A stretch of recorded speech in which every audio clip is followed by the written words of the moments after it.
Hello everyone, welcome back to my YouTube channel the foodies recipe. मु आज आपण मानकु मसला बरार रेसिपी सिखेबी। ताहले आपण माने रेडी तो? ई मसला बराटा आज आमे केवल बिरी आ सुजी रे तयारी करिबा। फर्स्ट आमे बिरी को भलसे धोई तार चोपा छडाई देबा आ ग्राइंडिंग करिया पई एम्ति ग्राइंडिंग जार रे देई देबा। आपण माने तो जानि थिबे बरा पई बिरी को प्योर भाबे ग्राइंडिंग न करी एम्ति खदखदडा भाबे ग्राइंडिंग करा जाय।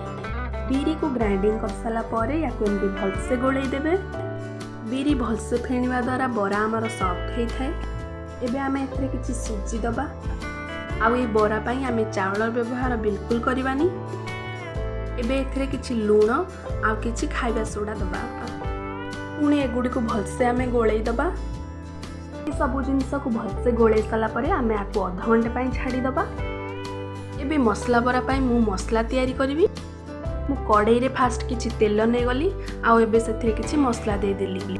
मसला रे मु किछि अदा, रसुण, पियाज, सुखिला लंका आ गोटे टमाटर को पेस्ट करथिली। तापरे मु सेथरे किछि लूण, हळदी, जीरा गुंड आ धनिया गुंड देई मसला को भलसे कसी देली। एबे सेथरे किछि सिजा आलू को एम्ति चक्ति मसला रे भलसे गोळे दबा।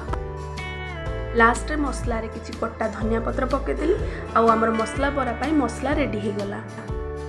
30 मिनिट पई आमे बिरी बटा को रख देथिले आ हमर बिरीटा टिके फुली जाईची।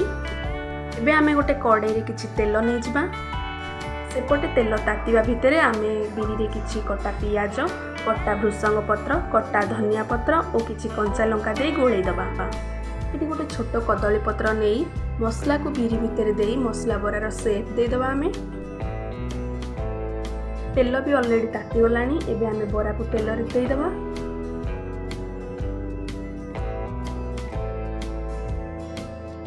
देखि पारथले केते बढ़िया भाबरे हमर बराटी फुलिची।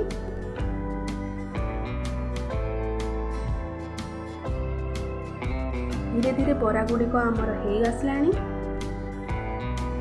आपण एम्ति मसला बरा को कंचा लंका, पियाज आ सॉस दे तार मजा नै पारिबे।